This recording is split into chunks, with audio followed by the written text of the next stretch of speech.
आपण पाहत आहात भगीरथ राजा 24 न्यूज। मुक्ताईनगर येथे जिवंत बिबट्याला पकडण्यात यश।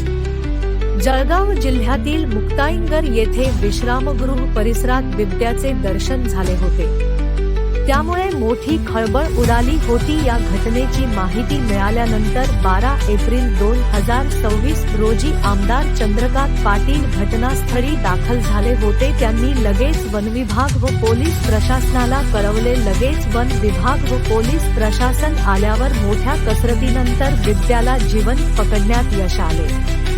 बिबट्याला जिवंत पकडल्यानंतर पाल सातपुड्याच्या वनक्षेत्रात सोडण्यात आले। जंगलात सोडण्याच्या पहिले त्याला 48 तास पशुवैद्यकीय अधिकाऱ्यांच्या निगराणीखाली विलगीकरण कक्षात ठेवत आरोग्य तपासणी करण्यात आली।